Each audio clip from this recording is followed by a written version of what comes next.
Hi friends, welcome to my channel. இன்னைக்கு நான் Pallipalayam chicken பண்ண போறேன். அதுக்கு தேவையானது 3/4 கிலோ சிக்கன், மஞ்சள், உப்பு, மிளகுத்தூள் போட்டு ஊற வச்சிருக்கேன். பாருங்க.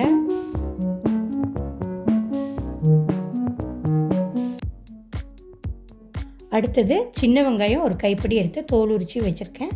பச்சை மிளகாய், கருவேப்பிலை, சோம்பு, பட்டை, கிராம்பு, ஜீரகம், ஏலக்காய் ஒரு 4 எடுத்து வச்சிருக்கேன். இஞ்சி பூண்டு பேஸ்ட்டு, தக்காளி. வாங்க எப்படி பண்ணுறதுன்னு பார்ப்போம்.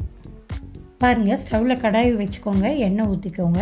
இதில் சோம்பு, ஜீரகம், பட்டை, ஏலக்காய், கிராம்பு, கருவேப்பிலை போட்டுக்கலாம். அது நல்லா செவக்க ஃப்ரை பண்ணி விடுங்க.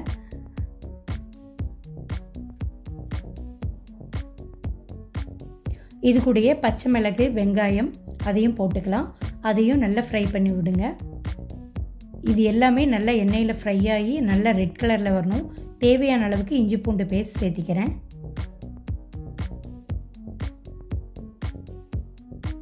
பாருங்கள், கலர் நல்லா மாறிடுச்சு, நல்லா ரெட் கலருக்கு வந்துருச்சு. இப்போ நம்ம பொடி வகைகள் போட்டுக்கலாம். பெப்பர் தூள் 1 ஸ்பூன் போட்டிருக்கேன். சிக்கன் மசாலா 1 ஸ்பூன் போட்டிருக்கேன்.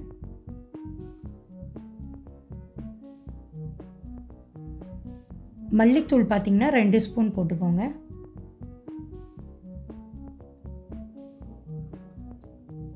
மிளகாய் தூள்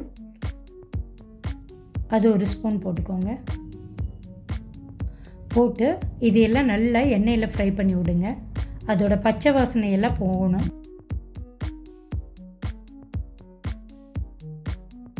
பாருங்கள், நல்ல கலர்ஃபுல்லாக ஆயில்லையே நல்லா ஃப்ரை ஆயிடுச்சு.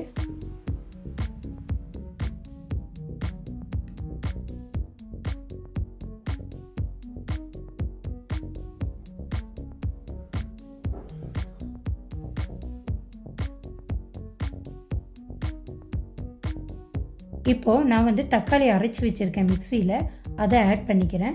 ஸோ இந்த மசாலாவில் நல்லா அதை கலக்கி விடுங்க. நல்லா மசாலா சுருண்டு வரணும் உங்களுக்கு.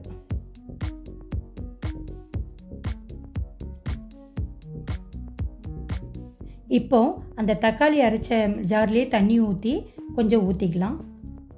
இது நல்லா கொதித்து வரணும். இப்போ தேவையான அளவு உப்பு சேர்த்துக்கிட்டேன். பாருங்கள், ஒரு 5 நிமிஷத்துக்கு நம்ம மூடி போட்டு மூடி வச்சுக்கலாம். பாருங்கள், நான் மூடி எடுத்துட்டேன். நல்லா கொதிக்குது குழம்பு. அது கூட நம்ம எடுத்து வச்சுருக்க சிக்கன் பீஸுகளை சேர்த்திட்டு நல்லா கலக்கி விட்டுக்கோங்க. மசாலா எல்லாம் அந்த பீஸில் நல்லா மிக்ஸ் ஆகணும். இதை நல்லா கொதிக்க விடுங்க. பாருங்கள், நல்ல கலர்ஃபுல்லாக வீடே தூக்குது ஸ்மெல்லு. மறுபடியும் ஒரு 10 to 20 நிமிஷம் மூடி வச்சுக்கலாம். இப்போ நான் மூடியை ஓப்பன் பண்ணிட்டேன். பாருங்கள், நல்லா அது கொதிச்சிட்ருக்கு. இது ஒரு கிரேவி பதத்துக்கு வரணும். இப்போ நான் கொத்தமல்லி தலையை கட் பண்ணி போட்டுக்கிறேன். பாருங்கள், இந்த கிரேவி சூடான சாதம், நெய் சாப்பாடு, இட்லி, தோசை, சப்பாத்தி எல்லாத்துக்குமே மேட்சாக இருக்கும். சூப்பராக. ஸோ கண்டிப்பாக இதை வீட்டில் பண்ணி கொடுங்க. பாருங்கள், இந்த வீடியோ உங்களுக்கு ரொம்ப யூஸ்ஃபுல்லாக இருக்கும்னு நினைக்கிறேன். ஸோ இந்த வீடியோவை லைக் பண்ணுங்கள், ஷேர் பண்ணுங்கள். எங்கள் சேனலை சப்ஸ்கிரைப் பண்ண மறக்காதீங்க. பெல் ஐக்கானை ப்ரெஸ் பண்ணவும் மறக்காதீங்க. அப்போ தான் நான் போடுற நோட்டிஃபிகேஷன் உங்களுக்கு டெய்லி கிடைக்கும். ஸோ மறுபடியும் உங்களை சூப்பரான ரெசிபியோட மீட் பண்ணுறேன். Until then, it's bye from பஃபகேம்ப்ஸ். நன்றி, வணக்கம். எங்களோட டிஃப்ரெண்ட் லாக்டவுன் ரெசிபீஸ் வாட்ச் பண்ணுங்கள், கமெண்ட் பண்ணுங்கள், லைக் பண்ணுங்கள், ஷேர் பண்ணுங்கள். Bye friends.